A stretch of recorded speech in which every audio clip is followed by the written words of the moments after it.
Ladies and gentlemen, today's episode brought to you by VJ USA. You've seen them everywhere on your favorite athletes, on everybody's Instagram page. Why is everybody so nuts about these shoes, which they're calling hashtag the best grip on the planet? Well, because they kind of are.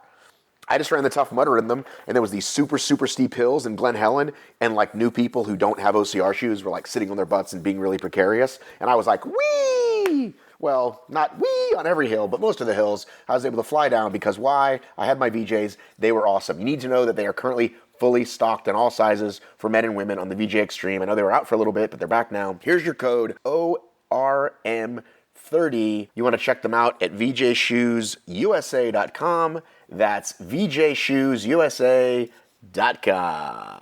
Hey, River, do you want to say something on the microphone? You want to tell a joke? Knock, knock. Who's there? Duck. Duck who? Quack. Yeah. Welcome to the Obstacle Racing Media Podcast with Matt B. Davis.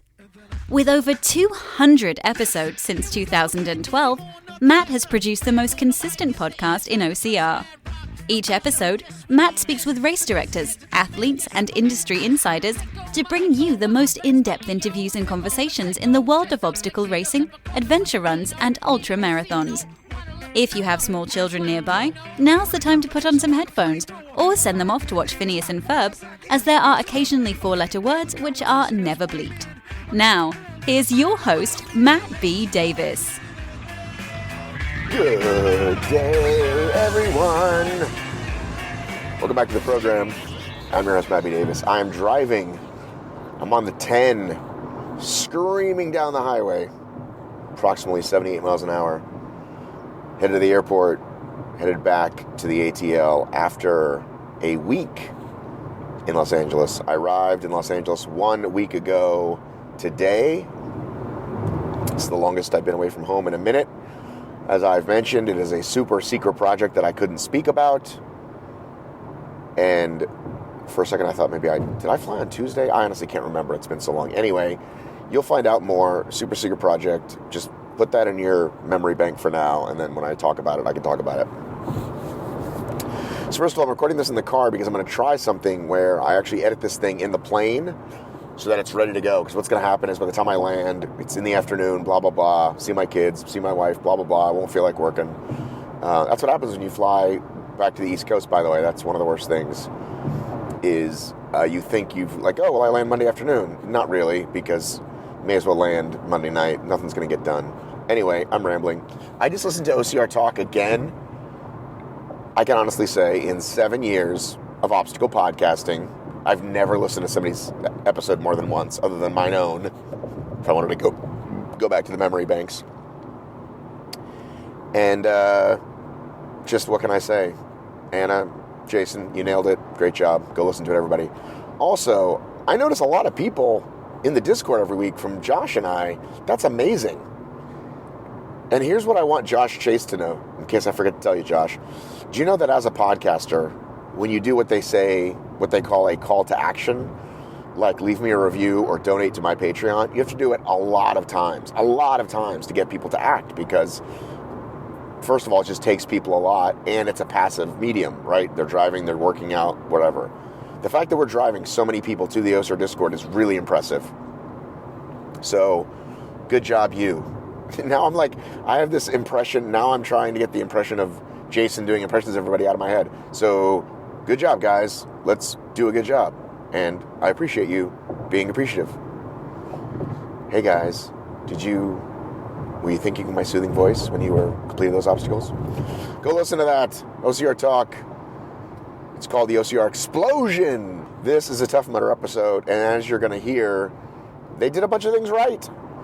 And I can't remember exactly who I said the same things to, so I'm not going to go back into it about all the things they did right on here in the intro. I will say they did a great job, and I will say they are not out of the woods, and I definitely told Kyle that in my half-an-hour conversation with him. Did I mention I'm going to try to edit on the plane? I just realized, like, I'm going to have to, like, edit these, like...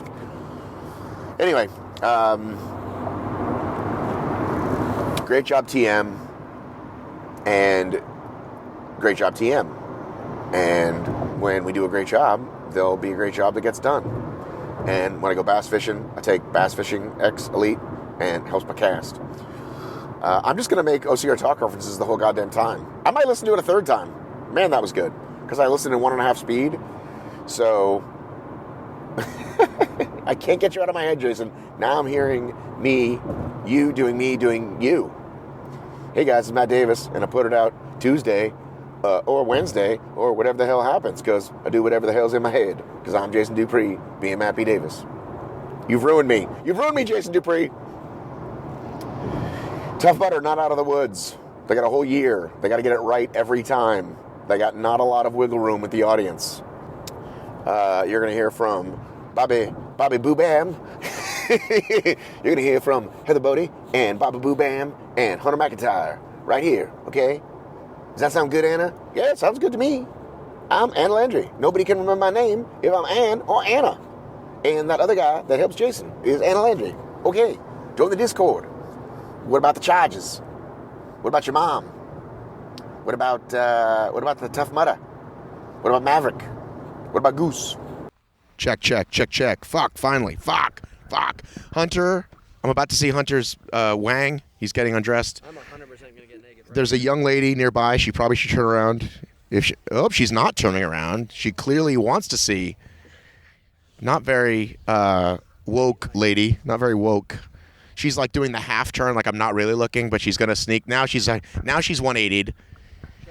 Yeah, just do it. If only he had a shower toga, ladies and gentlemen. Oh, and there's Hunter's butt, and there's a sand coming out of it right now. This woman in front of me is pretending to not look, and the shorts are on. Okay. So, That's good. let's talk, dude, while you put some socks on. Tell me what you were just saying about taking that guy. Okay, what's the gentleman's name you just took through the course?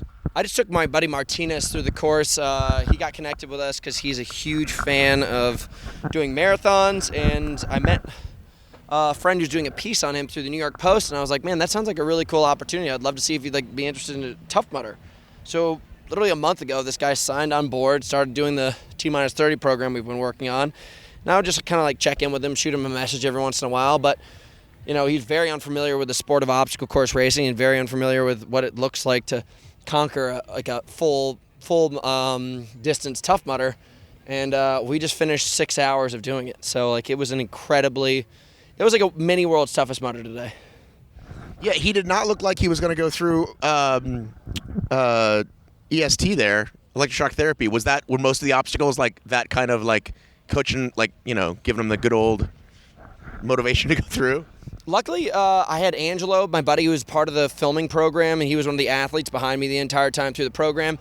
And then this other guy named Joe, who did T-30, we just met him today, came and he saw us running, and he jumped the fence because he was already way ahead of us, and came back, and he started running the entire course with us. So the entire day, it was kind of a mixture of me being at the bottom of something, somebody else being at the top of something, and we would work together with Martinez to get him up and over one of the big walls, or help him get him up Everest. Probably the most impressive thing that we did was create that daisy chain going up that slip wall, that big white slip wall. So, it was incredible. And a lot of it was just, mind over matter. I think a lot of people come out here and they're like, I'm not going to go through that sewer drain pipe with freezing cold water. Augustus Gloop was one of the hardest ones for him. And it was pretty incredible experience. To myself, I've been running this professionally for 7 years. You could literally light something on fire and cover it with shards of glass, and I'd probably jump through it just because of the normality of what it is now. Yeah, I actually hadn't done a mudder in a while, and I forgot. Oh yeah, Augustus Gloop and cage crawl kind of suck.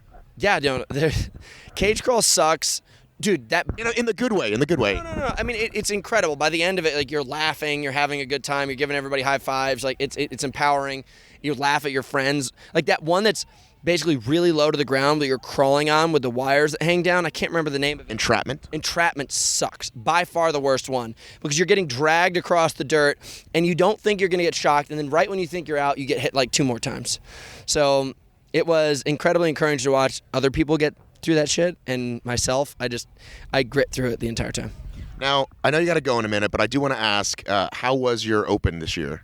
CrossFit Open was really good. I would say... Come down a little bit so I don't have to reach up like I'm a midget. Sorry. Thank you. CrossFit Open went really well. There was workouts that I needed to do well in that I did so bad in last year that I did measurably much better in. And then the rest of them, like, I would finish, one of them was like 100th in the world. Most of them were top 500 in the world. And that's all that matters. It's not anything that's going to get me to the games. I had one that was really bad, but that's just kind of like the nature of the beast. Like, you learn things you suck at. Like, I suck at handstand push-ups. Look at the length of my arms. Like, most of these CrossFitters, their arms are like a third of mine. And that's totally fine. Like, when it comes to running, that means they have short legs. But that PS, by the way, that's one of the reasons I don't like CrossFit, though. Well, I mean, that's the interesting thing about the CrossFit Games, though. CrossFit Games, and I keep on telling people this, it's really a competitor's event rather than a CrossFitter's event. It means, like, you have to game the system. There's some endurance ones, there's some strength ones, there's some CrossFit ones. Some are going to be so hard for the little guy to do, and some are going to be so easy for the little guy to do. So how does Matt crush everybody? Well, Matt Frazier, dude, is honestly like at my nipple. He's like 5'4", and he's, I mean, not to say that's a bad thing. There's some people who've done really impressive things for that height, including himself. And the guy is incredibly strong, and he's well conditioned. But if you put him on the field in a rugby match, what would happen? He'd explode. So, he found a sport that really suited him. I found a sport that suited me for 7 years. I did obstacle course racing, and now I'm sick and tired of it, so I'm going to beat the shit out of some CrossFitters. So how long is it going to take, though, if you were like to go from 500th to, top 25 or whatever it take to get to the games? I would say it's going to be another year. Easily another year. I don't have a doubt in my mind that I'm going to be there in a year. Like, it just happened so quickly. Does that mean we're giving up on this hashtag already? No, get 100 of the games? Yeah. No, dude, we're doing the wild card. So the whole thing that I explained to you multiple times is CrossFit. I know, but you made it sound like you're giving up already. No. I just don't have to do it I through. was the first platform that we created that. Remember, we were coming up with it together. I don't have to do that. Just to remind you, I don't have to do that through the open or a sanctioned event. There's 4 wild card spots. Right. So we just started filming the campaign. Like this past week, I was filming with Fit Aid with this kid Ryan Fisher, who was one of the best CrossFitters for a while, and he and I just beat the shit out of each other. And I filmed with Rich. We did VO2 max and all this aerobic threshold training, and just to see what the body looks like and how to build a CrossFitter from scratch. And then from here, we're going to go to Kansas and go compete with Hepner and a couple other games athletes for a couple days. Then from there, I'm going to go down to Tennessee. The journey started. Literally on Monday, you're going to shit your pants when you see all the stuff we got coming out. Ladies and gentlemen, Hunter McIntyre, we're going to be shitting our pants. Yeah. All right, good seeing you, dude. 6'7", testing, 6'7". Josh Cox. Hey. I was hoping to see your partner, Carlo. I was going to say, which one? Oh, I was hoping we were going to see Carlo. Now, let me ask you a question. Let's get her in here. Yeah, Michelle, come on. Michelle, come on over here. Come on, yeah. Michelle, tell everybody your name and where you're from. I'm Michelle, and I'm from Santa Rosa. Now, had you seen a lot of Josh's homoeroticism prior to dating him? Yes, I have. And she still sticks around. Yep. But, did you see it on the PisNCox show? Or? Oh, yeah. Some might So say you're that's saying, what got her. Are you led saying that her you're here. dating a fan? I mean, yeah, I'd like to think so. Yeah. You know what I mean? It's Stockholm Syndrome is really what it's called. She's on my side now. Take that, world. So you watch these videos. You're like, there's a guy who keeps trying to stick his dick in his friend's mouth. Allegedly. Thank you. And you were like, I want to date that guy.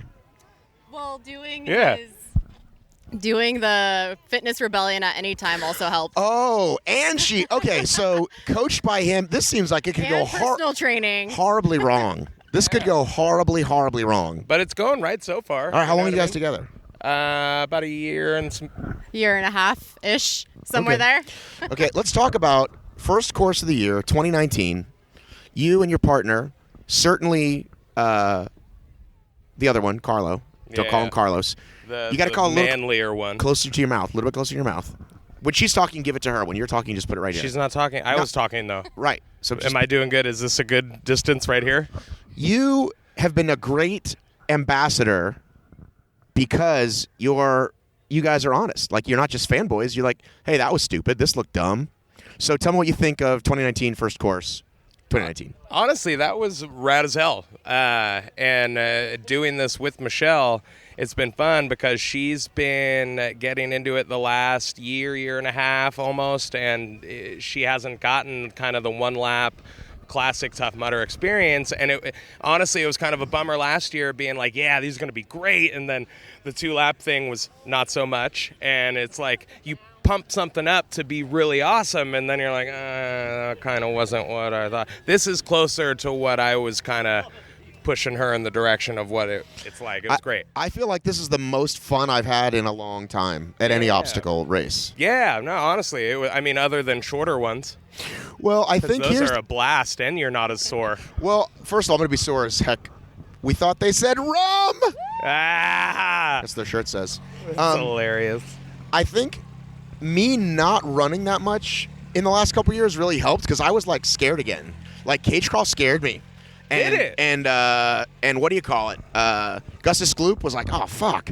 Like, yeah. But like that's a good kind of oh fuck. You know what I mean? Right. Yeah. When you do this, where your heart starts to race a little bit, and you're like, okay, and then when you're done, you're actually glad about it instead of, oh, okay, cool, another thing. Right? No, honestly. Yeah. So I feel like it gave me the opportunity to really enjoy it. Oh, dude, I felt the same way. Like doing the gauntlet, I went through that was the first time I ever successfully made it through because they had it at Worlds, but it was frozen and shut down, and terrible, and everything was the worst. And this was not frozen and terrible. And doing it was like being done. Yeah, I did that. Right? Oh, that was good. That was good. And then having Mutterhorn here. Yeah, man, that's balls in your throat. Hey, lady balls in your throat. Lady right? balls, for sure. Yeah. So it was good, man. I'm getting down with you on that. How many of these are you going to do this year? How many are you going to do, Michelle? I don't know, 6? I think we're doing 6. 2, 4, 6. All right, I'm gonna list them for you. You ready? Okay, yeah. SoCal, NorCal. NorCal, yes. SoCal. This is SoCal. Well, yeah, I'm like, well, they do the San Diego one too, right? That's the San Diego. Elsinore or whatever. Yeah. SAC, double days. Sonoma, double days. We're talking about going to Twin Cities. Twin Cities, Seattle, possibly Vegas, possibly. I was going to say Seattle and Whistler, like just right up the West Coast. Yeah. Those I've are the actually ones you never do. done Seattle, and that's been on my bucket list for a long time now. What about Seattle Spartan next weekend? Definitely won't be hitting that one up. Would I gotta you meet visit me- my brother in would you- Sacramento. Would you meet me there? If you fly me out, oh, dude, I will ditch my brother in a heartbeat. I don't for know if you've heard, but I do not have what they call Will Hicks money.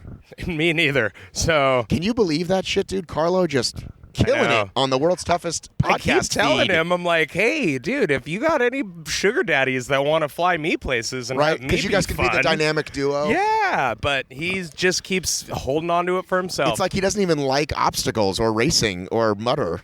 You remember Skip Hicks, Skip Hicks. running back for the Washington Redskins? No, and I'm pretty good on the footballs. Yeah, You know I'm pretty good on the footballs. He was kind of like the Kajana Carter, where it was like, oh, watch for this guy.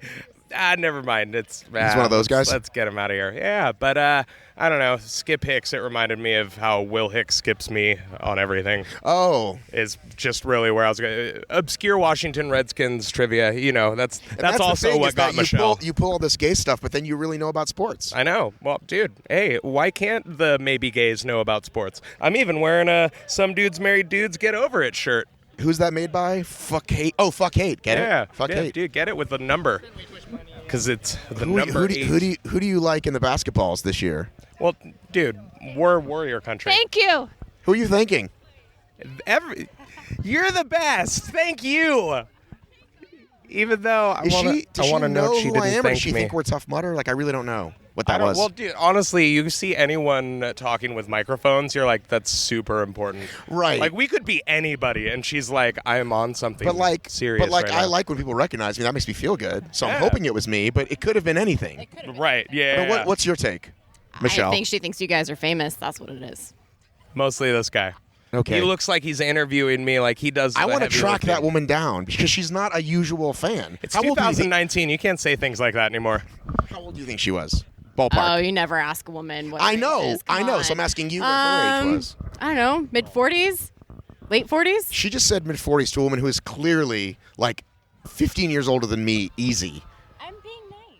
And Matt's like 56? Easily. He's 50, yeah, something Here's like the that. thing. You don't ask a woman how old she is until a certain point, and then she's like proud. Like, I'm out here. I'm 72 years old. Dude, I never thought about that, but that is so true. Where it's Right. like, yeah, once you get a, you're like, yeah, put it on a shirt. This is how old I am doing this. Hey, everybody. Hey, you guys are looking good. How was it? It was great, thanks.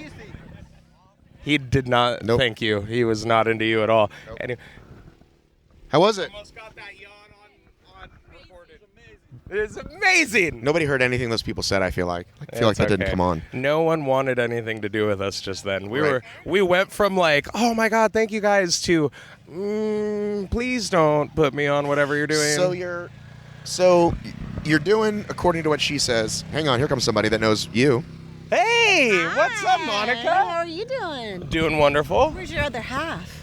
We were just That's the thing. He has talking two about, now. yeah. He has two other halves. Yeah, This one. there's the Michelle tell- other tell- half. I had the most important half. Tell Amen to everybody that. who you are. I'm Monica Pena Do I do mine too? From. from Alameda, California. You don't need to. Dude, I'm liking it though.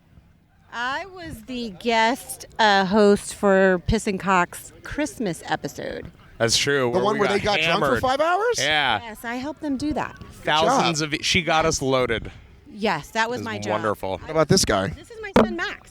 This was his first. We just touched things. We did. We touched tips. It was good. just did his first Tough Mudder. Can I get Max on the microphone? You think he'll talk? Max, how old are you, buddy? I'm 15. How did it go? Went amazing. Do you have a driver's license yet? No. Do you play Fortnite? That's a yes. That's a for sure yes. But that's okay, dude. Yeah, I won't hate on you. I can't. Only sometimes. Yeah, dude. Are you saying that because your mom's here?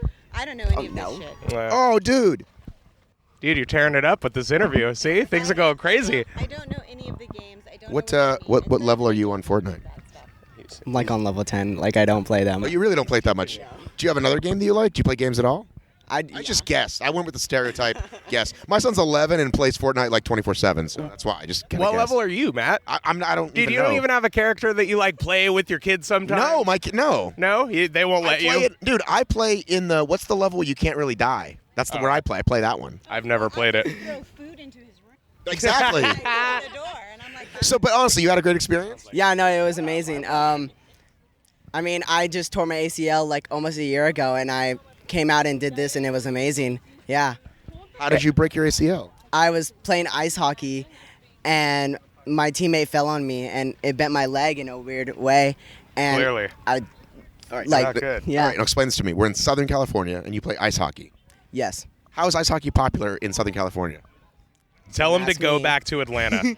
Yeah, just take that, Matt. No, you jerk.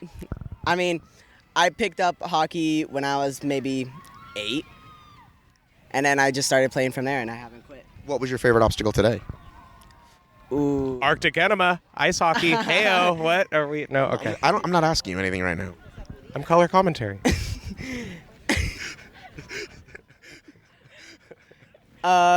Probably my favorite obstacle was, shoot, I don't even know the name. But what did you do in it? You don't have to know the name. What were you doing in it? Well, we were climbing stuff, and then I fell in the water, and that was nice. Was it Funky Monkey? Yeah, that one. Was there anything you disliked? Probably all the hill running. Yes, that is the right answer. That is the right answer. Okay, let's quickly talk to Monica, then we'll let you go. Monica, Tough Mudder had a couple of falls last year, a couple of missteps. What do you think about this first race this year? I think they came out and they struck gold. I think, Golden State, Golden Course, they rocked it. Festival was nice. Everybody's up there dancing. Free beer, free T-shirts. What's not to like about that? All right, well, good job. Good talking to you. And we're from the Bay Area, so great Golden State reference. You know what I mean? And she knew what she was doing right there. Who's Go your favorite? Warriors. Who's your favorite warrior? Steph. Who's your favorite warrior? Steph as well. Who's your favorite warrior? Let's break the mold. Come on, dude. We'll go with who's the no? I'm gonna go with Bogut. Steph. We'll go with the Australian. Andrew Bogut. Yeah, just because they brought him back, and that's neat. He's like 100. But he's still killing it. Okay, he's still doing great, and he Will was the destroying it. Will the Outback. Warriors win the championship this year?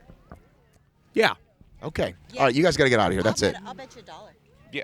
Well, we're on the same side. Yeah, Yeah, okay, we'll bet. we both lose if we make that bet. I think. All right, I need to get some sunscreen on. We're starting to melt out here.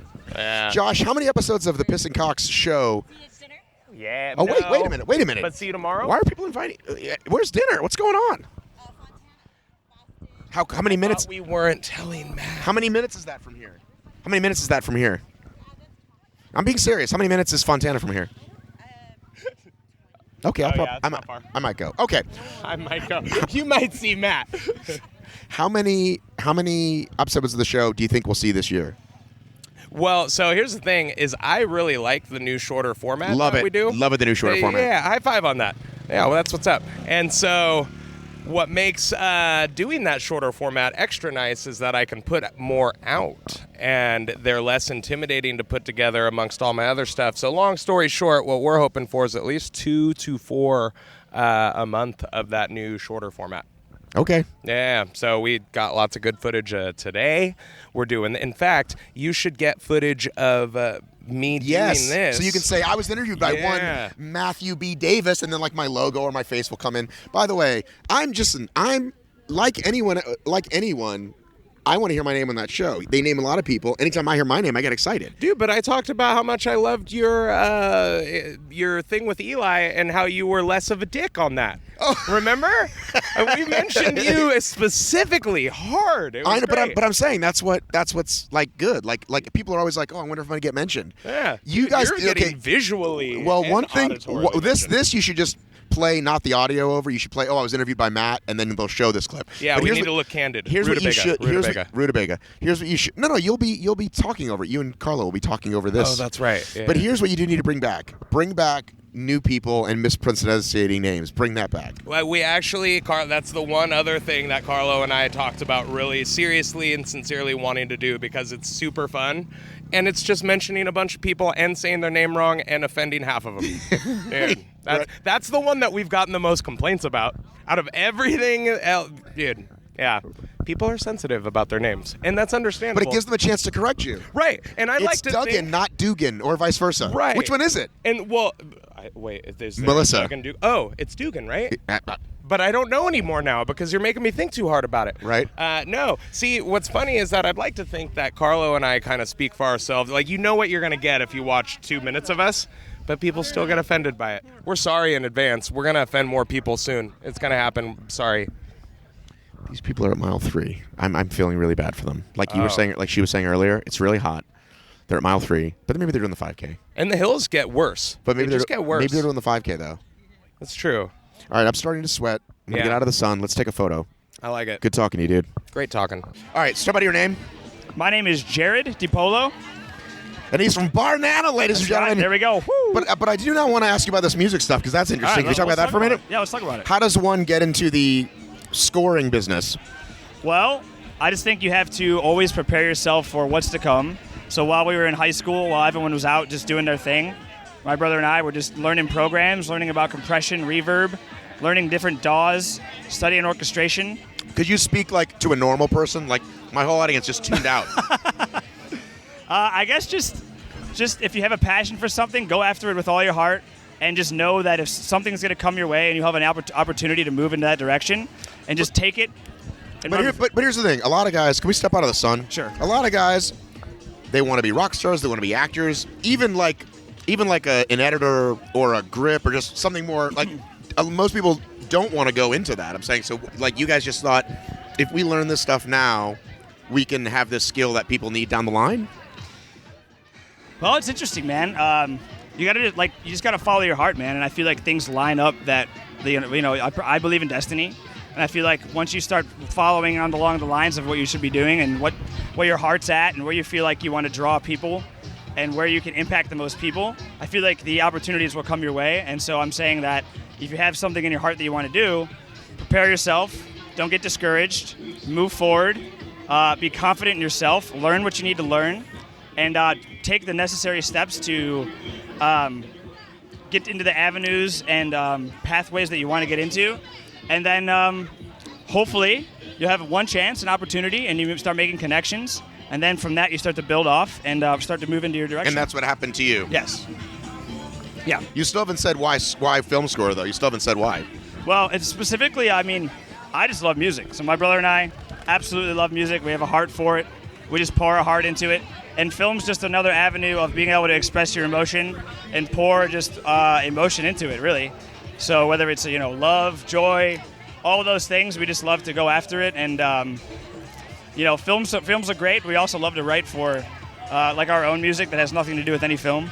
So film's just kind of another way to express yourself and it needs music, but ultimately you don't even need a film to be able to write music. What is the last movie you saw that the score just blew you freaking away? Oh, man, it's been a long time, to be honest. I can't even think of the last time I saw one where I was like, wow, that was really, really good. And it's kind of sad.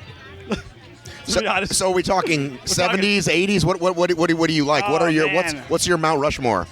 Oh, jeez. It's a question that I should have an answer to. It's okay if you don't. We can take a moment now. Yeah, I'm trying to think, man. Well, I got to say, Lord of the Rings, Howard Shore really connected with that story. And as soon as I saw the first scene and started to hear the theme, I was like, wow, I was already hooked. Can I tell you, though, that I sat through all those freaking things, and I promised myself I wouldn't. After the first one, I was like, okay, 3 hours. Way too fucking long. Seriously? Yes. Second one. What's the one where they're just walking through the trees for like an hour and a half? Which one is that? I think that's Two Towers. And I was like, and we still have an hour to go? Can't do it. Yeah, but I mean, Howard Shore, he nailed that score, and that one sticks out to me for sure. But I mean, obviously, anything John Williams puts his heart to is gold as well. I gotta say that. I love Johnny. What about Elfman? What about good old Danny Elfman? Elfman's good. He got me with some of his stuff from Edward Scissorhands. He got me with his Spider-Man theme. Now you realize I'm old enough to have seen Edward Scissorhands in the theater. Oh wow. Oh yeah. I mean, I wasn't gonna put that on you. You know what I mean? You knew all the names. You were a student of the game, which I appreciate. But I'm like old enough that I know these guys. Yeah. Okay. Right? Yeah. Did you see Batman in theaters? Oh yeah. Yeah. 1989. I was 17 years old. So he was from Oingo Boingo, right? Of course. Yeah. And then they were like, the guy was like, who was the director that saw him? Burton? Well, Burton, yeah. Yeah, he's like, oh, I want this guy to score my movie. And then he just did it. Yeah. And then he scores all of his movies. Dude, so how about that? Burton was how about that getting into film scoring? Like, how about that transition? But Burton was the man for a while, because we had Batman, then we had Scissorhands, and then we had the Nightmare Before Christmas. He was killing it. He was killing it. But I can't tell you the last time I've seen a Burton film. I was like, wow, it was really good. Well, Hollywood, it has its ups and downs, Right. So, all right, I guess we should talk about these guys. For the record, ladies and gentlemen, I wanted to talk to this man about about BarNana, which is delicious. I've been chewing it in your ear, which is very rude. But then we started talking film score, and we got very excited. So now you get to do your pitch about BarNana. Awesome. So we got BarNana. They are dehydrated banana snacks. We're based out of Santa Monica. And the whole concept came from our founder, Cauê. His dad was dehydrating bananas in Brazil, southern Brazil. And so what he noticed was that they were wasting a lot of the bananas at the farms. So he's like, how can we use these and bring it to the States, because there's so much waste? I believe farms throw away about 20% of their yield. So we took that concept, we took the chewy bananas. What's an upcycled? That's exactly what I'm talking about here. Just give me a second and I'll explain myself. I interrupted Jumping the gun here. I'm sorry. So it's technically upcycled when you take something that's not normally going to be used, as in it's too ripe, or it doesn't get shipped in time, or it doesn't look good enough, and we take those and we make snacks out of them. It's called upcycling. So that's what we do with bananas. And so we make, but we take the banana, we add coconut to it, we cover it in dark chocolate, peanut butter. Everything's gluten-free, dairy-free, all organic. We worked with the farms there to make sure they're organic. I just had a thought. If you're an apple farmer, right? Yeah. You pick a bunch of apples. You put them in the grocery store. They sell whatever. You're in the banana business. You're on a fucking time crunch. Oh, yeah. So they got to get to the thing and then to the store in time so that now I bring it home and it's good that day or the next day. Yeah. I mean, that's like a thing. It's way hard to be in the banana business. I just realized how hard it would be. Yeah, so our COO, Matt Clifford, did a TED Talk about more specifically the logistics and the whole banana business. And if you're interested in more in-depth analysis of that, definitely go check that out. Okay, so they're coming from the jungle, right? Where are they grown? Brazil? Ecuador, Brazil, South America. So how are they going to get here in time to be ripe? Dude, I don't have these answers. Because they're super green, and then there's a day where it's just a little too green, but you can still eat it. I think it's just a timing thing. Now you're out of my league. This is a little too in depth. You're all about music and nanners. And nanner fuel. but you don't know about. No, I'm saying that's a tricky business to be in. Oh, it is. And then what if a truck is late? You're fucked. Oh, for sure. I mean, so the guys kind of figured it out. What works best, and so I think we dehydrated the source as well. Right. So we're not shipping the actual banana. We're dehydrating at the farms, and then we're shipping that. Has anybody told you got kind of a Tom Cruise teeth going on? Is that a bad or good thing? Well, I think Tom Cruise people think is handsome, so you kind of have that. So I look like Top Gun right now. You very Top Gun. Do you know they're making the sequel to Top Gun? Are they? Also, is Tom Cruise going to be in it? Also in the theater, Top Gun. Wow, dude, that's legit. You want to hear a real thing? Okay, We're doing some real talk. Doing some real talk. Here we go. I don't know if this is appropriate or not. The first time I made out with a girl in a movie was that movie. It wasn't the first girl I kissed ever. Dude, I gotta say though, how are you not focused on just the gorgeousness of Val Kilmer? You know what I mean? Mesmerizing. The beach volleyball scene. Maverick, amazing. Iceman. Iceman. I would have been listen, you're looking great, but look at these guys on the screen. You know what I'm saying? They were amazing. Here's the deal. We made out so long because when you're in 8th grade, or 7th grade, you think it's never going to happen again. So I'm just going to town, right? Slobber everywhere. I had to go back and see the movie again with my friend a week later because I just missed most of it. You had no idea what was going on? No. So you were you started talking about Terminator, and you're like, yeah. So this guy, huge muscles, and he comes from the future, and they're like, no, that wasn't even the movie. Exactly. Oh, I'm sorry. No, that was Terminator. I did not see Terminator 1 in the theater. Little too old, but I did see Terminator 2 in the theater, and that's a fucking movie. Okay. And how long you been at the Comedy Store and your role there? My current role? Yes. Leigh, Lamson-Quay, currently a waitress, have been everything else, including janitor and Mitzi's assistant, and driver, drug mule, all those things. Okay, great. Yeah. And what else was it? 18 and a half years. Sorry. Okay. Eleanor Kerrigan. Just get a little closer. Eleanor Kerrigan, who can barely speak right now. This is my first Tough Mudder. I started waiting tables at the Comedy Store in 1993. Worked there for 12 years. Left for a year. Came back as a comic for the last 12. Okay. All right. It's 24 years in case you she's weren't not gonna talk? paying attention. Okay. Jen's going to talk. She'll say, I'll make her talk. Okay. You better say something. I'm a comic, and I host the Comedy Store podcast. How long has that been going on? Comedy Store podcast? Yeah. 2.5 years. Okay. Yeah, All and right. I was a waitress for 12 years. So Okay. A lot of hats. I'm Jen Kane. I've done all of the jobs also. I do all the jobs. Not Mitzi's assistant, though, because I was afraid of her, and every time I ever saw her, I ran away in the other direction and never wanted to be caught as the last person in the room because that's who got fired. 18 and a half years with Leigh. Leigh and I started 3 months apart, and we've been best friends ever since. My favorite waitresses. Really? Don't tell anybody else. They worked under me. Right. I made them move up here from La Jolla All Comedy right. I'm Store. going to ask you a real question. You just have to give me the gut response. Okay. You can't think about it. Is the Comedy Store haunted? Absolutely. Yes, 100%. 100, yeah. Okay, I love that there's no doubt whatsoever. No doubt. So I didn't want to get into this till we were actually on the mic, but I did stand up from 96 to 05. Oh, boy. I moved to Los Angeles in 99. I don't even think, I know I did the store a few times, but I never even got the Mitzi tryout because I was also afraid of Mitzi. And I thought... We all are. We still are. She's been I was gone. kind of an idiot because I It's thought... a year. She's gone 3 days from now. Yeah. Has it been a year? It'll be a year. Well, I think looking back, I should have just tried to do everything, but I think I was like, well, I'm just going to try to be like an improv guy, and maybe that'll be my route, rather than just going wherever would put me up, which I think is probably the better move. Yeah, whoever likes you, whoever gets behind you is where you should perform. Right, but I've told people this before, that I was kind of an idiot because I started in Boston. Great place to start. Best way. The Connection in Boston. I waited tables when I was in college. Where? What years? 97 to 2000. Dude. Right? Dude.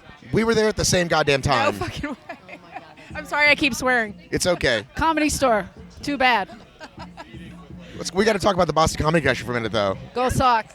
Frankie Ahern, God rest his soul, was Right. my boss. Yeah. Dana Parker is still one of my best friends. I'm going back to Boston at the end of the month. Is she for the one Rhode of my Island friends. one, Dana? She's from Baltimore. She's a teeny little blonde. No, but who ran the Rhode Island one? Wasn't that a Dana?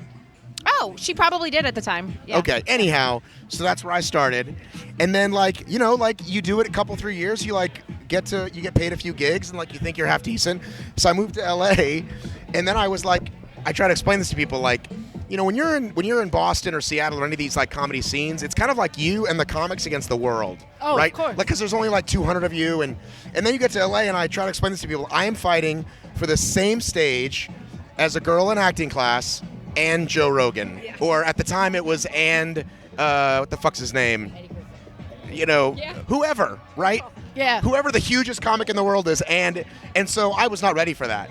Probably Rogan in '99 also. Right, or it was actually Drew Carey. I remember specifically, like Drew Carey punked me at the Improv, and I was like, That's okay, the this is Improv, insane. Not the Comedy Store. Exactly, but also like I thought like I was above it all. Like I had done all the right things when I was in Boston. Like That's your first mistake. when I say all the right Never things. above it. No, exactly. Yeah. Like I was out 2 or 3 times a night, right? And I like whatever. And then I got here and they're like, hey, you want to do this coffee shop? I'm like, fucking coffee shop, right?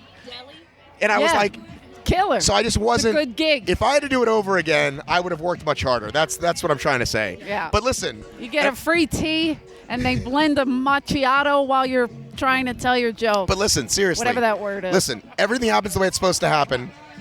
Everything happens the way it's supposed to happen, and lo, these many years later, I found whatever I was supposed to do doing this. So it's like, That's right? awesome. Right? Yeah. And I don't like You're probably a lot happier. that. You still have a mic in your hand. Right? Exactly. Thank you, Jen. Let them know. So wait a minute. Don't You waitress for how long? 12 years. I was also Mitzi's assistant for 5. Because usually it happens like somebody might waitress a couple years, and then they're like, oh, you should get on stage. I have a and then- lot of issues. You can't get out of the fucking Comedy Store. It's the Hotel California. But why do you think that is? Why is it haunted? Why is it the Hotel California? What is it about? Can't get out. It's a backwards ass family. I don't know. It's really like I literally have another full-time job and I still cannot quit the job. Like I love it and I hate it and I love it and I hate it, but I can't leave. It's a cult. And so all the little like They got us. all They got the- our souls. And so like all the little like lost soul comics that find their way they find Yeah. their way to the Hotel California. It's like the Tough Mudder, man. There was some points where I didn't think I was going to make it, but hey, man, just kept going. Yeah. So what made you guys want to even do this today? I'm not real smart. I know that. And I signed up last night at midnight. He did. One of the other servers had this bright idea to do a team building exercise, Right. Which is how this all started, and then Right. we all signed up because we were like, yeah, it'll be fun, and then we regretted it immediately, and I regretted it up until the point where we were halfway through, and then I was like, okay, this is actually really fun, and now I'm really happy we did it. I mean, it's ridiculously fun. The whole thing is really amazing. It's like I have 2 kids, and this is what they do, and I'm so glad to be able to do what kids do and do it as an adult with all my family and friends from the Comedy Store because they're really Right. Can I give you guys a tip for next time? Yes. You don't wear the cotton shirts that you work in. Cotton weighs you down when it gets wet. I know. You want to wear this, just that, with just that. We did this for the team. I know. So you make or buy a shirt. It's cheap. Yeah. You guys can afford. Whoever's in charge can I don't afford. know why. No, they'll never pay for it. We're not smart with our money either. You can go online and get them This for like is our favorite and like comic. $7 a piece. Punky Johnson. That's my girl. She's a comic. We're just talking. What's Ham? I love talking. What we talking about? We're just talking. What's your name? I'm Punky Johnson. Punkie, like Punky Brewster, but Johnson. I'm trying to be professional. I think. What do you do? I am a stand-up comedian / bartender / comedian / husband, wife / When is your bill pair. When is your Netflix special coming out? Pretty soon. I asked her and she grabbed the microphone Because for she me. know what's going on. No, She's my pimp. That's your pimp. Eleanor's my pimp. I pay her. Okay, why are you wearing a hoodie when it is 1,000 degrees? Because I have very, very, very long hair, and I had to protect it in this mud. Okay. Yeah. I feel good. I'm wet, so it's good. I'm But about to rinse this off right now. 2 of those things in my face? You guys are crazy. It's a gang. What is your? Tell everybody. It's a gangbang. Tell everybody where to find you on social media. Yo, find me at Punky, Punkie Johnson, JOHNSON. Just find me. I'm there. Eleanor Kerrigan. Eleanor J. Kerrigan. EJ Kerrigan. You know I stink at social media. And then Comedy Store. Comedy Store podcast, always. What episodes are coming up on the Comedy Store podcast that we can look forward to? We just had Blake Clark on. We have April Macy coming up. We had Jamar Neighbors out. Blake Clark, he's been around forever. Yeah, he's terrific. It was a great interview. It's only Comedy Store people we interview. Only Comedy Store So you got to people. be a regular to get on it. To even get on. You want to tell you something? You know that young man, Nick Youssef? Yeah. Nick started. I had an open mic at the Hollywood Billiards right off the freeway. It's gone now, by the way. I'm very disappointed. I was just there. Nick was my door guy there, and then I've watched him blossom. He just moved to New York. I know. What a little superstar. All right, let me get a photo of you guys. Okay. Thank you so much for talking to me. Yesterday, we met just because you were the first place person, and I was like, oh, I wonder who the first place person is. And you're like, I'm a ninja, yo. Yo, yes. First place female. That felt really great. And you know what you win? What did I win? Yeah. I got a shiny gold medal. Pat on the back? And a pat on the back. Right. And hugs and burgers. And you got burgers? I got myself a burger. Oh, okay. And some pink All right, so tell about your first name again. Pamela Price. Okay. And this is your first season on American Ninja Warrior? This is my first one. Yeah, I was one of the only athletes whose first season it was. A lot of them are returning. Right. Yeah. So had you tried in like previous years? I hadn't. No, I was scouted in October. I was primarily an OCR athlete, which is, I believe, very different from the ninja world. Right. Requires different skills, and I was scouted by a producer, and she said, "I think you run the course great. Right. Give me a good tape." And then I got the call on Valentine's Day. All right, you got to talk a little bit closer. Oh, okay, got it. Here. And why are you Baby Ninja? I've always been known as a small dancer. Sort of, I'm standing at 5'1". There are some ninjas that are smaller than me, but I took Baby Ninja just because I'm a small person. And I like to attack big things. Climb big walls and scale them. And I like to attack big things. Scaffolds. So what do you do, like, in the world? In the world, I am a journalist, an entertainment and lifestyle journalist, and an award show producer. Okay. So have you produced the BET Awards? I have not. I produced an award show called the Hollywood Beauty Awards, which is like the Oscars of beauty. The opposite of mud. Right. It's makeup, the people that do like Jennifer Lopez and Kim Kardashian and then like the film world as well. Right. Yeah. And what is it called again? It's called the Hollywood Beauty Awards. And you produce them? I produce them, the executive producer, yes. So how did you work your way up the ranks of the world to become executive producer of a big...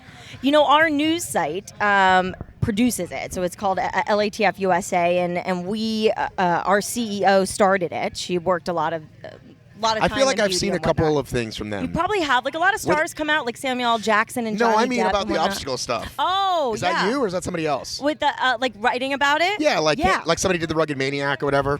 No, like I'll do like a lot of fitness stories on LATF USA, but mostly like top gear to wear or run in. Do you have any idea who I am, by the way? Yes. Before I said you yesterday. Yes.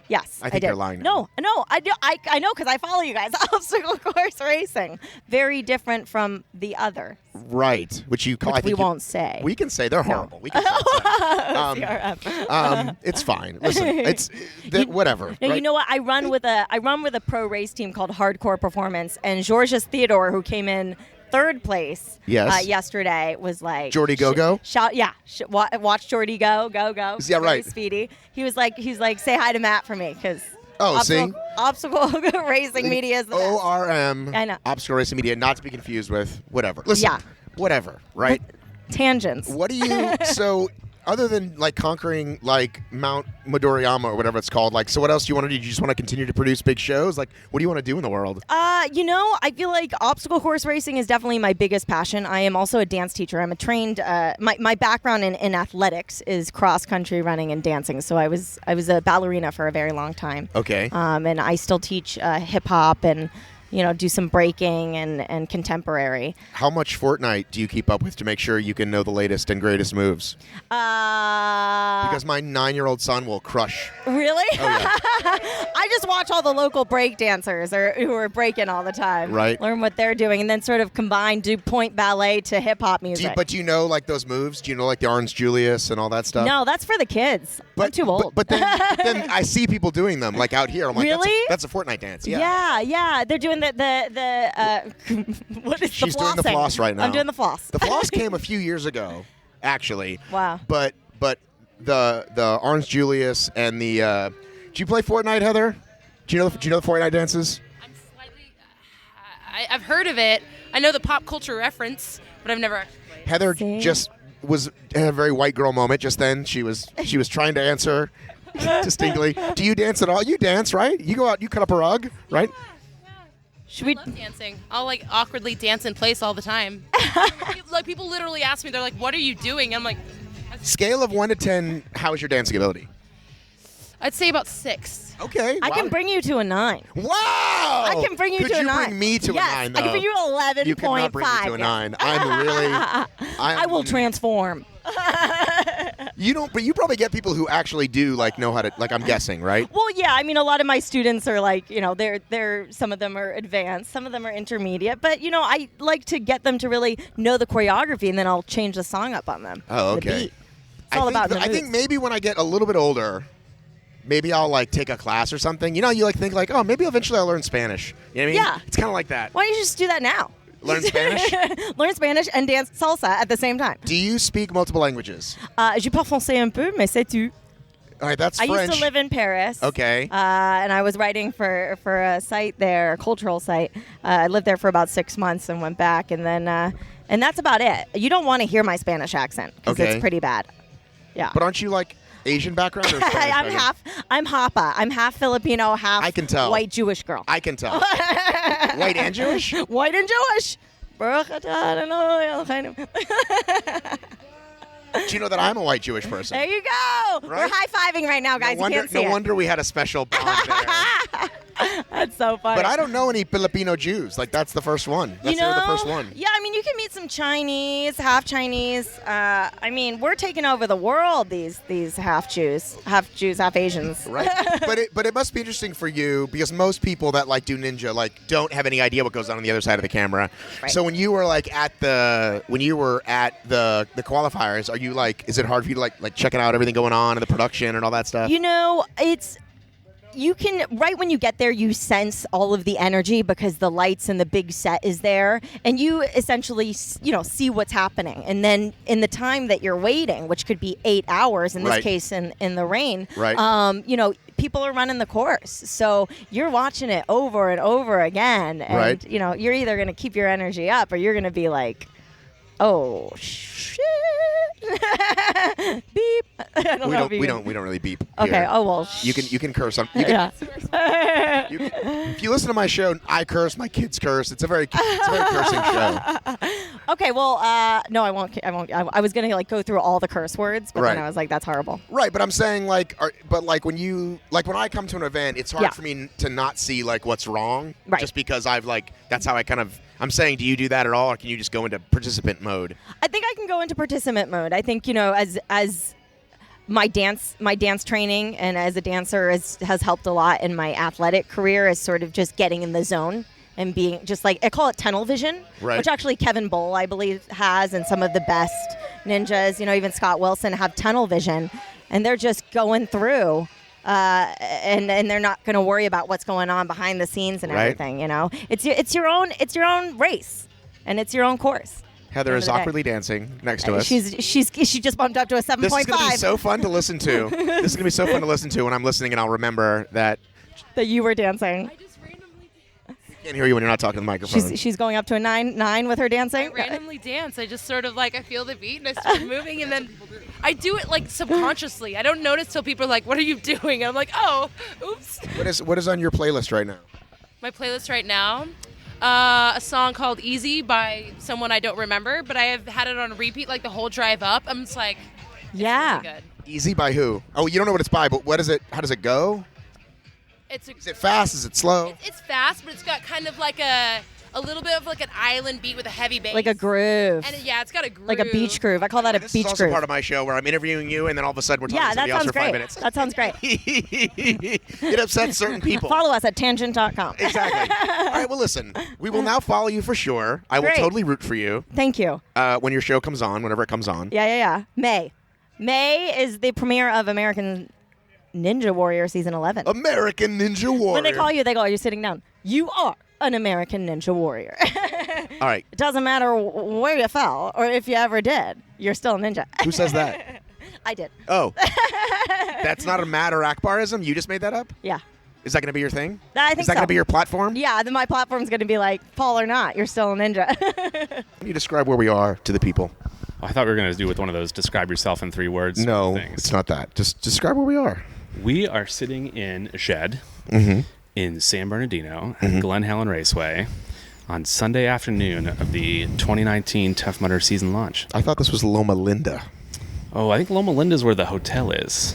We're actually in Glen Helen Raceway, which may be in the middle of nowhere, but San Bernardino somewhere. And why does one pick this location, say, over other NorCal, SoCal locations? I'll say over NorCal locations, we pick this one because it's in Southern California. Because it's actually in Southern California. Yeah, that's a good starting point. Right. This venue's great. I mean, I don't know if you've seen the hills outside the back. I ran. Yeah? Those hills. How you feeling? I'm in pain. Yeah? Yesterday I was in pain. Good pain? No, yeah, definitely the good pain. And as I was saying to someone earlier, typically, because I'm such a snob, if you're in the post-race meal, if you go to the Waffle House or whatever the nearby thing is, and you see all the new people, it's their first Tough Mudder, and they're waddling with their legs really far apart, like, oh, that's a first-timer. So that's what I looked like yesterday. Nice. Because I am not in shape. So we brought you back to your roots. You did, honestly, in many ways, which we'll get to. But yeah, so people said 2,000. My Garmin said, or the Strava that got 1,600, but I don't know. What does Nolan say? Because Nolan's right.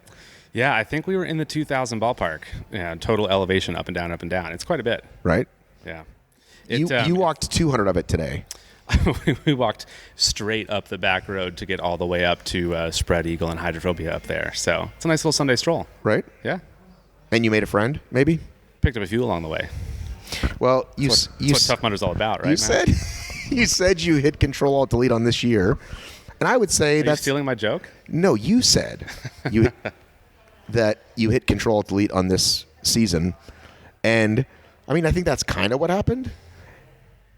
Well, look, if you look at the cycle of Tough Mudder, we do a reboot or a refresh every 4 to 5 years. Right. And it was time, long overdue. And certainly some of the challenges we'd had last year in delivering a decent customer experience, we heard the feedback and we wanted to get back to the things that made Tough Mudder great. Solid obstacles, great course experience, delivering on the easy stuff. One of the big things that I don't think a lot of people notice is that this weekend, from a nuts and bolts experience, no lines at registration, smooth backdrop, parking was easy. I don't know if you saw the shower experience, but the rinse stations are an incredible upgrade. You're not standing in mud to rinse yourself off anymore. So why did it take us being the industry, why did it take us 7 years to figure that one out, or 8 or 9 or whatever? Because that seems like I'm looking at it, and if you follow my content, I'm going to show the video. I mean, and you've got the cool sponsored soap and stuff, and that's cool too. But just the concept of, instead of standing in dirt, you put your shoes down and they get dirt, more mud and dirt everywhere. You leave just as muddy as you came in. Yep. You put it on steel that drains. What would you call that? Yeah. We raised it up on the same materials we built a lot of the obstacles out of. So we were able to get it in a way that you can get up there, you can actually get clean, you can walk on flooring to a changing tent that has lights and mirrors and beard cream in it. I mean, what more could you ask for?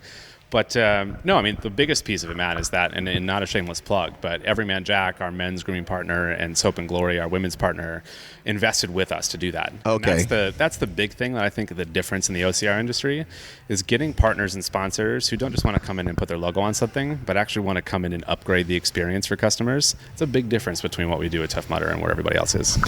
All right. Well, okay. I mean, I think there have been soap things before. I think Dr. Bronner's did a thing before. Yeah, some time back. But the concept of, like I said, of actually raising it up and giving people a place to step on. Now, I didn't see if in the middle of the day there were lines at all, because sometimes that can be an issue in the shower area.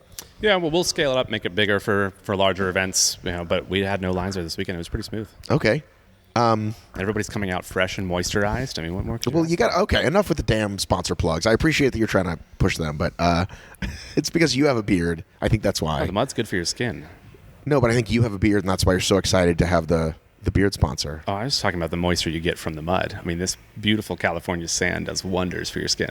Well, I would say if we had a bunch of rain, this is a very different course. And as we saw in LA 2018, a bunch of rain in Southern California wreaks havoc in any number of places. Well, right, because we didn't get to have the race. But if it didn't do that, how much time would we be spending on those hills? I mean, forget it. Yeah. It would make the course take twice as long. You might have to cut some of the hills out, maybe. Well, yeah, we would have changed the course probably a little bit. For those who ran this weekend, you saw a lot of the drainage paths and things where water runs off those hills. It's pretty aggressive up there. But it's a good reminder of any Tough Mudder course. We do our best to try and ensure weatherproof things as much as we can, but Mother Nature wreaks havoc in a lot of these environments. Well, dare I say Philly 2018? Yeah. Philly 2018 was really bad too. Yeah. I was there, bro. Pittsburgh 2018. We had a lot of challenging rain events last year. Yeah, and we're in the outdoor business. We sure are. So it's something you can't control. Right? Yeah. Look, the rain, the wind. We had a crazy microburst tornado blow through the Kentucky Mutter Village last year, 2 days before event weekend, Thursday night. Destroyed everything. We had to rebuild the entire thing in a day. 2018 was hands down the craziest weather year I've seen in my 15 years in the outdoor events industry. It was nuts. And almost every place we went to, we're dealing with some sort of crazy weather. You mean even doing New York Marathon stuff? Yeah, and I lived through a hurricane there and all sorts of things. But the 2018 was by far the craziest weather year. How many people run the New York Marathon every year? They're up to close to 55,000. It was 52,000 and change when I left, but I think they're slowly getting bigger every year. Biggest marathon in the world. But don't they cap it? It is capped. Yeah, it's capped every year. So when do they just figure out we'll squeeze a few more thousand through? Grow slowly, grow incrementally. It's challenging. New York City to run that race. It's a lot of complicated. They got to get everybody up to Staten Island. They've got to all run over a bridge. Central Park's really congested, trying to get people out, so you don't want to get it too big too fast. How many policemen do you hire for that event? There were close to 10,000 police officers that worked that event. Wow! Yeah. And from not just New York City police, too. Federal government agencies and state agencies. There's a lot of law enforcement. It's one of the safest places to be in New York on first Sunday in November. Well, and not to bum people out, but now that we're talking about it, so after Boston, how much were you guys oh man, we already have this thing where there's so many people that anything can happen. Was there a freak out? Was there just a retooling of processes? Yeah, I wouldn't call it a freak out. I think it was really an interesting focus from government agencies and others who had never really considered marathons and outdoor running events to be a major security risk before. Right. They figured the Super Bowl. Yeah, sure. Their time was focused on venues, right? They were looking at stadiums and arenas and ballparks. But the marathon became a big focus for them, and we're really lucky to have really great partners in the city of New York who wanted to be part of the planning process and got invested with us and really educated themselves. We'd had a great relationship with a lot of them for a long time because you can't shut down 26 miles of streets without a good relationship with a police department. But it was definitely a fresh perspective, and a lot of smaller race organizers and even people a Tough Mudder in the OCR industry had to think about things that they never really thought about before. Weekend. A lot of time out in the sun. A lot of time out in the sun. Miles on the mountain. And not enough water and or sunscreen. Well, we got plenty of water out here. I should be, but I should be a veteran, right? You think you've done this once or twice before, right? Right. Yeah. But every time I walk away from the event with a giant farmer's tan because I'm... Souvenir. Here's something interesting. The Tough Mudder crew, always in black. Yep. Doesn't help when you're in the heat, dude. Well, we have brand new uniforms this year. If you remember last year, we were in these blue, very baby blue uniforms. So. Well, first you had some really ugly red ones that Merrill just missed on, right? Remember those ugly maroon ones? And you guys were maroon ones. Yeah, those were before my time. But and you guys were like, "No, Merrill, give us another option." The staff used to complain about those because they're really hot. Right. Really, really warm. Right. And then we had a different one from Merrill. If you go way back, you still see some vintage Under Armour ones from back in the day. But the new ones here from Atlantic are actually performance sportswear there, so they're nice, cool ones to wear out in the sun. So as president, you don't ban the Under Armour. If anybody shows up to the office with the old Under Armour gear, you don't make them change. Well, we do have a new partner, Matt. So on site is the Atlantic guys only. But in the office, Tough Mudder veterans running around. Got the old stuff. The alumni club that's got the old stuff. Dos Equis. See some vintage things, some Dos Equis, other things popping in. Hey, you might see a return from our friends at Dos Equis at some point down the road. What about Cellucor? I don't know about those guys. We're pretty happy with our friends at Celsius. So, do you see what Celsius is doing over here today? Did you ride the bike? No. There's a bike? Yeah, they've got a speed bike challenge in there. All sorts of fun stuff going on. All right, so let's get to that. Back to seriousness. Yeah. Kyle, I'm always serious. First of all, I do have to get used to when somebody says ask Kyle. I'm like, why would I ask fucking Coach? It's you. Apparently they're calling me New Kyle. Oh, but I don't know, that's not good. Yeah, I'll just take Kyle. Yeah, I think, and it's funny because I don't call Coach Kyle ever. He's Coach. Yeah. But when someone says, check with Kyle, it just takes me a second. I'm like, oh. Yeah, so we'll stick with Coach the real Kyle. And Kyle. Right. So you talked to me on the phone and you're like, hey, Matt, This is what's going to be better. We're going to do improved festival area. And in my mind, and I said this to. You were very focused on food trucks, if I remember right, the conversation. Listen, there's people who are listening know how important I am to food trucks. This weekend, great success, food trucks. But what I said. Did you have the pizza cone? I didn't have the pizza cone. I had the burrito bowls. Yeah, I was and the tacos. Truly, fascinated by the concept of the pizza cone. They cook it in this little revolving oven thing. Maybe I should try it. You should. Okay. But every race says that. Every race says, great event, blah, blah, obstacles, great festival area, stuff for the kids. Everybody says those things. And maybe they deliver, maybe they don't. Maybe it's, a lot of times it's the average, whatever. Here's State Farm, here's a local massage guy, whatever. And you seem to really do it right. And I honestly don't think I can put my finger on it. Now, Sam said it's about the layout and how you did it. It still didn't make sense to me. All I know is it is a good experience. Well, I'll tell you, not to get too far into the science behind it, but a big thing that we tried to do here is separate the party from the business. Okay. So registration. Much like a mullet. Exactly like a mullet. It's funny, we use the mullet now as the baseline to design the new Mutter Village. But business in the front, party in the back, right? And making the party stuff important. It's everybody puts marketing messaging out there, right? Of course. Big festival, food, beer, right. for the kids, live entertainment. Right. We got to deliver on that. If we say something, and it's something, Tough Mudder is a lesson that I think we've learned over the last year. If you say something, your customers are going to hold you to it. So we got to deliver on that. So I think we did this weekend. No, I think you did too. And so when you say separate, it seems seamless to me. I just see a good experience. Figured it out, right? But you didn't have bathrooms next to the DJ, and you didn't have rinse stations next to the food trucks, right? And it wasn't always the case. You'd go to Tough Mudder events in the past and find things kind of stashed wherever we had space for them. And look, it's challenging to design these events. Venues are sometimes pretty complex, but we're going to try and design a party area that's separate from the place where you take care of the stuff you have to take care of. All right. Well, there's another difference. Make it awkward. Maybe it won't. There's another big difference this weekend that people said to me even on Friday, and that's you. I don't know what's different about that, but I've been here for a year. What's that? I've been here for a year. Well, you as president engaging the community. It's important. Look, and it's not just about me. We've got a 100-person team here at Tough Mudder who is out here every weekend engaging with the community as well. But I think it's important, as we talked about before, and as we said at the World's Toughest Brunch last year, we got to listen. There was a lot of feedback coming out of last year, and a lot of customers who've been doing this a lot longer than I have. I've been out here for many more events than I've been to, who've been doing this for many more years than I have, and they've got good ideas, they got good feedback. And at the end of the day, if we're listening to that and we're delivering on it, then that's what we're here to do. I've got the best job in the world. I get to come out and serve this crazy community who has kind of built themselves around what Tough Mudder is, and continue to deliver great experiences for them and make sure that they've got a place to come out and see their friends and bring new people into this. And couldn't ask for a better job. Correct, and it's not something we've seen before. The president being out with the people, genuinely interested, genuinely engaging. Yeah, look, I can't really speak too much to the past. I got here in May last year, and it was important for me to get out in the field and be here as much as I could. I made it to about a dozen events last year, and our team spends a lot of time on the road, and I like to be out here to support them as well. So it was important, especially first event of the year. We took a long off season to go back and plan and get everything right. So longest off season we've had in a while, 5 months, with no Tough Mudders on the calendar.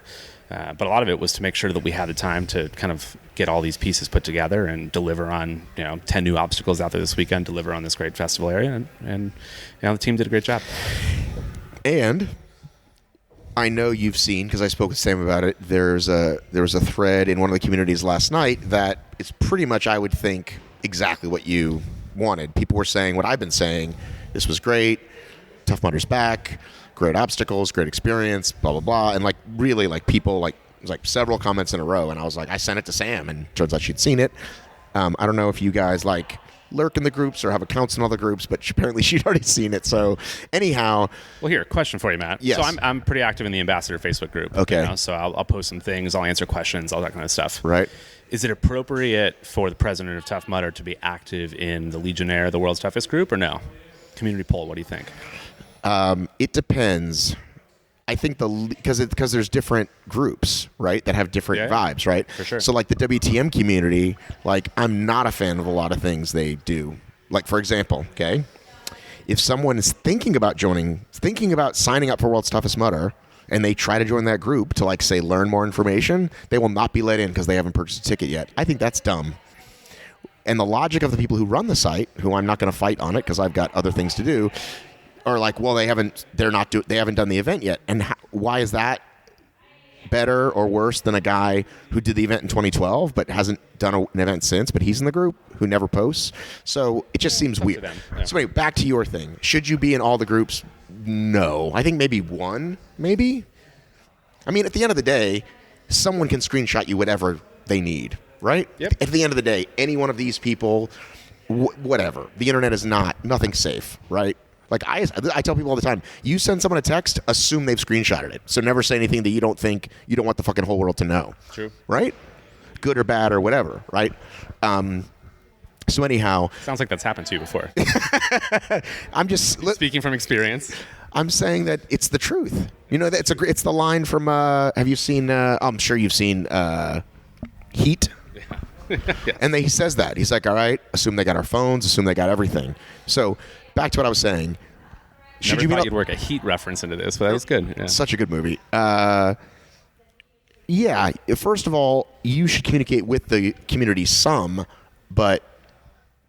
I think if you're in one of the groups, fine, and maybe throw a note in there once in a while. But yeah, I think you've got other things to. Well, look, here's the short of it. I love the feedback. Yeah, but being here is I think that's the best thing you can do is go up to people and say, "How was it? Please be honest. Tell me the good and the bad." And then when they tell you all the things they like, do what you did with me. Okay, tell me what you didn't like. Yeah. Because sometimes people aren't comfortable saying it right away or whatever. So I think that's your real live webpage right there, brother. Get in there. Oh, thanks. Well, look, we got to hear it. We got to get out there. And we got to spend some time with people hearing of the stuff that we got to fix. It's so funny. Legionnaire walked up to me yesterday, and she's like, I spent time on top of Everest doing my Assist 100 mudders. She's like, my knees are so torn up because of the metal grates that are up there. She's like, what does it take to get padding on Tough Mudder or on padding on the top of Everest? So we made the call. We got some pads up there, put some rubber down. And she's like, I can't believe it took 3 years to do that. I'm like, nobody's ever said anything before. Nobody's ever mentioned. I've never heard that before. No. But you think about it, like how many people are kneeling on top of Everest, helping people up. It totally makes sense. And we'll have pads on top of Everest for events to come. But that's the type of feedback, small stuff, big stuff, opinions, facts. We want to hear that kind of stuff. So here's what else I said to Sam today. Sam's getting a lot of airtime. She's pretty popular. We're in a UTV together. You're going to spend time together. I said... Sam, by the way, for your listeners, is Tough Mudder's social media guru. So correct. And so much more. She does quite a bit of stuff so for much us. More. But I said, so here's the good news and the bad news for you guys. Now you just have to do that every time. You guys have to do that 20 more times this year, or 20, whatever it is, right? Because you have a shit market, whatever, and that's all they've experienced, right? Yeah. If it goes sideways in Dallas or wherever, and that's that city's experience, yep, Tough Mudder still sucks, right? Remember that 50-60% of these people out here are brand new. Right. And are doing it for the first time in their home market. And the goal for me is that we're able to take those people and convert them to being Legionnaires, a part of the community. Right. That they have the experience, that they get the bug. And I was pouring beers for a while in the beer tent yesterday. We got slammed in the beer tent because it was hot and everybody was drinking and having a good time. And talked to so many 5K participants who were like, I got to come back and do the classic. I got to come back and do the classic. Right, that's the goal. That's the goal. And it's growing the tribe. Well, but I'm saying you're not out of the woods yet. That's what I'm trying to say. I agree. One great event does not I totally agree. And right? Look, as much as I've said it before, and I'll say it again, we can say as much as we want about great festival and great obstacles and all that kind of stuff, but we have to deliver it. Right. And we've got to continue to deliver it. And I think, look, it's not fair to say that we're going to get it 100% right 100% of the time. Right. We're in the outdoor events business. There is, weather and all sorts of factors and things that will get in the way. But when we don't get it right, we want to hear about it because we're going to fix it and we'll continue to make it better. So the other thing we talked about that I really liked was the level up lanes. Yeah.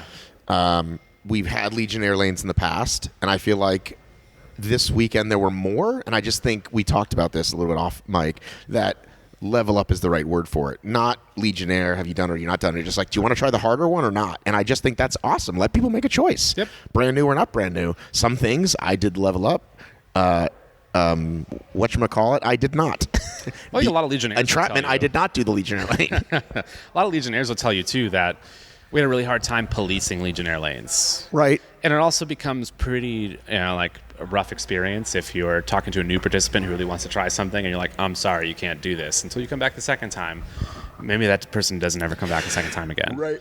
So, but on the level up side, it gives us a great, thing to play with. We've got tons of ideas. We're going to continuously switch them up. There's going to be new level up lanes at almost every event. You're never going to really see the same thing twice. And it gives us a new testing ground to play with new obstacle stuff too. So you'll see, maybe ideas that are beta tests for new obstacles appear as level up lanes. Right. And you're going to see more constant innovation for us. It's part of getting back to our roots at Tough Mudder. If you remember the early days, there were new obstacles popping out all the time, not just once a year at Obstacle Innovation. Right. And you'll see a lot more of that this year as we continue to try some stuff, alpha tests, beta tests at different events. More new obstacles coming out. My goal is that you come here and in LA, have a great time, and you come back and run Vegas or SoCal, and you have an even better time because there's new stuff for you to try, new things for you to do. Maybe I should come back. You should. Because you don't come to Georgia till end of the year. I know, and we'll be there November, right? Well, World Stuff back this year. November Worlds, back-to-back weekends. You can just camp out, stay there the whole week. Well, I live but 40 minutes away. Yeah, but you might miss something if you're not physically there. Wait a minute. Okay, so wait a minute. You're doing. There's not a 2-week gap. It's the next weekend. It is the next weekend. That's a lot of work, right? I mean, the team's pretty much down there the whole time anyway. We live in Atlanta for the the month around Worlds. Right now, I could not get Eli or Nolan to meet me at Waffle House. Would you meet me at Waffle House? Ooh, I grew up in the South. So I grew up in the Tampa, Florida area. Okay. So Waffle House is a like ingrained part of my childhood. Right. I'd go to Waffle House. What about Hooters? Do you know that they use Waffle House as like a rating system for hurricanes? Yes. It's incredible. I'm very aware of that. Yeah. Every year when the winter gets bad or whatever, people send me links about that. Or when a guy gets drunk and naked in a Waffle House, people send me a lot of Waffle House news. Perhaps that should be my second thing. Waffle House podcast? I should aggregate. It's like the Georgia equivalent of Florida Man, right? Here's the Waffle House stories. Exactly. But I was saying, isn't Hooters out of Tampa, Florida? Hooters is so my hometown's actually Clearwater, which is a town right on the Gulf side of Tampa, and that's the original Hooters was like a mile from my house. Right. Yeah. So you've been there. I have been there. It's been some time. I hear they're not doing so well though. Really? Yeah. Well, it's not very woke, right? Yeah, it's it's not exactly the not very 2019. No, probably past its prime. But here's what's interesting is that in the last few years there have been there was a whole thing, right? There's Twin Peaks and there's a whole like 3 or 4 of them that came out of let's do that, but we'll make it slightly different. We're talking about obstacles again, or still we're talking about Hooters? Talk about Hooters. Okay, I thought we were talking about Twin Peaks the obstacle. I'm saying that those anyway. I'm sure their numbers are dwindling. Remember they had an airline. Remember that? I don't think that lasted very long. I know, but come on. I mean, Donald Trump had an airline too. That also didn't last very long. I mean, come on, Hooters Air. Got to give. Anybody can start an airline these days. A little chutzpah for. How do airlines ever make money? You're in a business guy. How do they ever make money?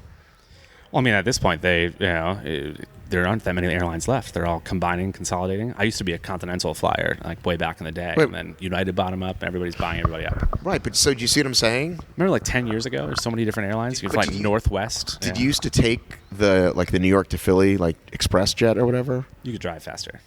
Okay. Did you ever take the New York to DC? The New York to DC. Yeah. Right. Where did you fly Continental to? I lived in New Jersey for 15 years. Right. So, there used to be the hub. There was a hub there. Out of Newark, yeah. Right. So, whenever disgusting I Newark. It's a great airport now. It's a beautiful airport. Is it really? Yeah, it's really great. I love it. Oh, here's an interesting question. Do you have and you should, quote unquote. Oh, so this is a setup question. Well, you should. No, nobody should ever should. I don't want to say it that way. It would make sense. Another way to say it.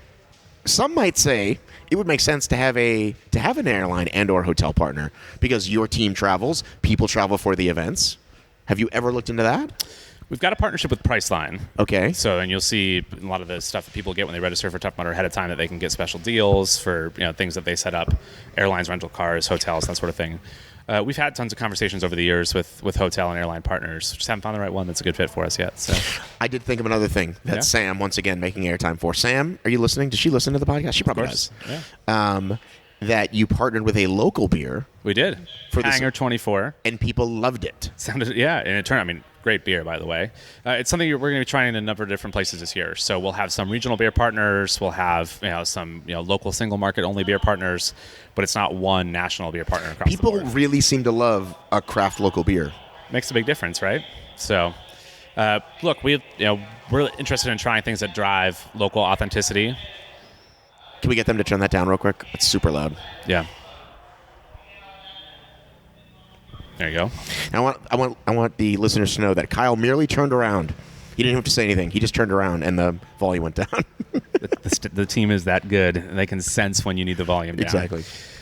No, we're trying. Big part of what we're trying to do is also be authentic and local. So bringing people out who are relevant to the area. We're trying to drive some economic impact in the communities that we're in. It's really interesting. Like when I worked in big city marathons, economic impact was something you talked about all the time because we used to drive hundreds of millions of dollars in hotel nights and airfares and all these people flying in for it. Tough Mudder gets to come out to these relatively small communities, right? Like, we're not in LA. We're in, rural San Bernadino, an hour from LA. And it's, this may be the biggest event they have here all year in terms of number of people coming out here. And we see that all over the place. Rockford, Illinois, outside of Chicago.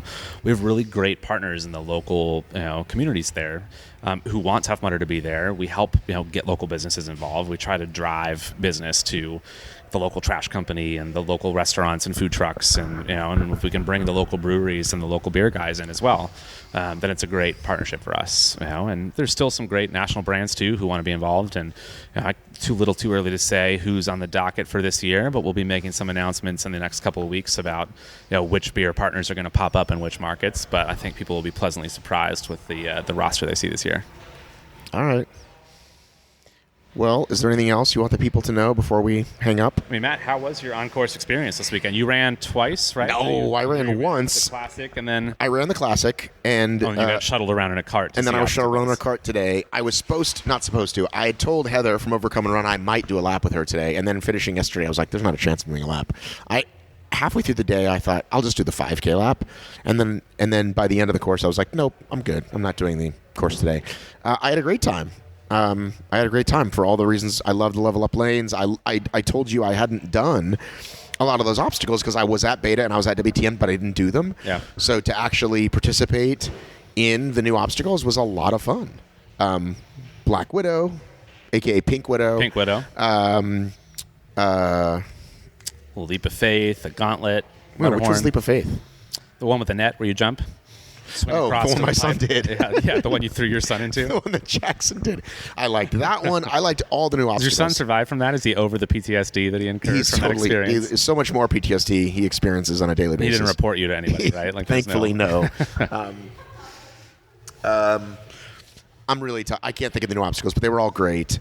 The gauntlet is great. It was a lot of fun. And in a weird way, like stupid. You know what I mean? Like jumping in a thing of ice is fucking stupid. And you get out and you're like, that was stupid and hilarious and I'm freezing. You know what I mean? Yeah. Like in the best way. So I tell you what, I learned this weekend, I never knew it before, that a lot of people from the world's community do the Rochambeau rock, paper, scissors in the Arctic Enema. Right. Genius. It's brilliant.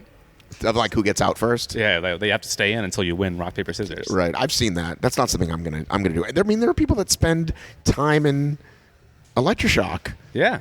Well, I don't know if you were over there today when we were handing out beers in electroshock. You had to finish your beer before you could come out the backside of electroshock. I did not see that. Yeah, and Clinton Jackson's birthday today. We celebrated that in Well, electroshock. it's not today. It was like a week ago. Oh, did we miss it? It's okay. We did celebrate it. But here's the thing. I swore off electroshock therapy. I'm like, I've earned it. I don't have to go through new people. They can do it.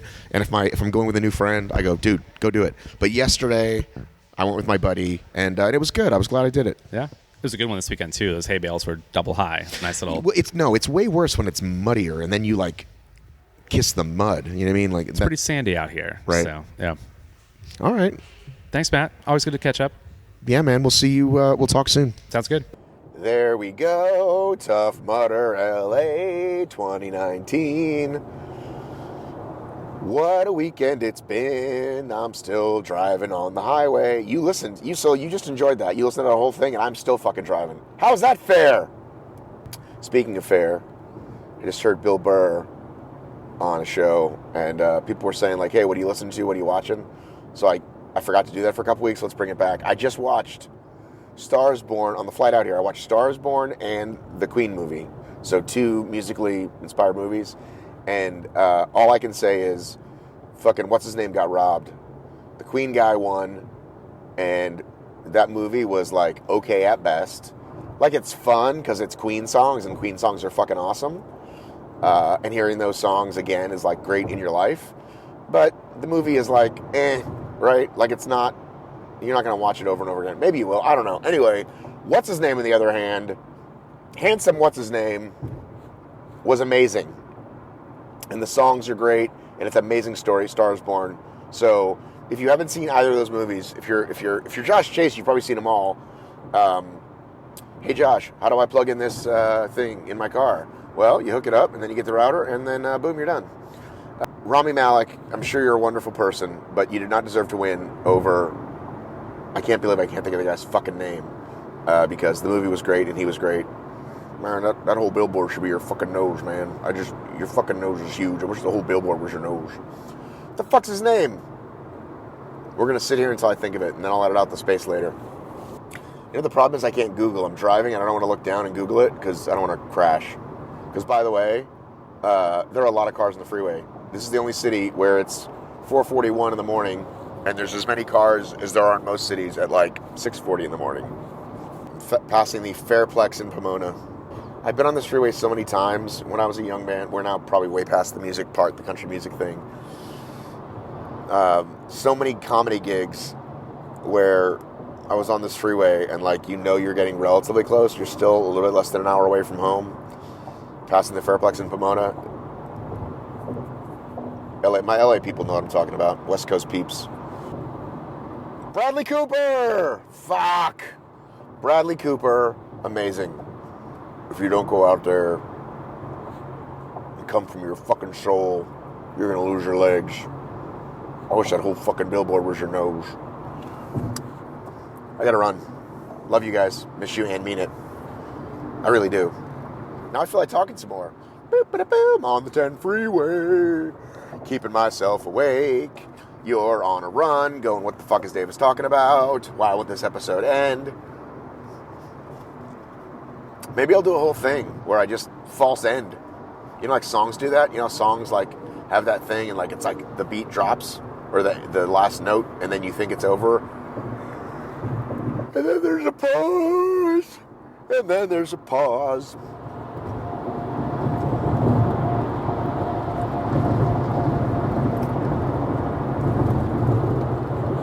It'd be crazy if I wrecked and died, and this is my last thing. I know I hate to get morbid on you guys, but this is the shit I think about. Have I ever told you guys that, by the way? Like, I make that joke, like, before I leave my house. Like, bye, honey, going on a trip, unless I die in this plane crash. If I say it out loud, then it takes the fear away. Have you seen What About Bob? He has fake Tourette's to prove he doesn't have it, and then he fakes a heart attack to prove he doesn't have it. I do the same thing. So I say morbid shit, like, hey, hope I don't die in this plane crash.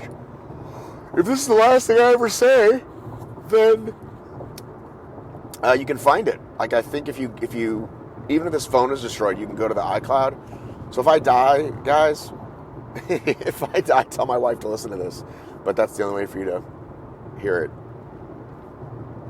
Anyway, love you, everybody. Love you, Stacy. Love you, my kids. Emma Jackson River, you are my life. I love you. And I'm freaking myself out.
Hey, so that song, great song by the Killers, of course, Mr. Brightside.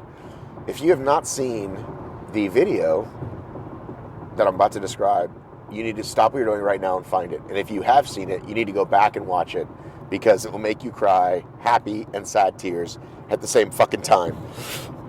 There's a guy in a pub singing this song to his dead friend, and he gets the whole bar to cheer to sing with him.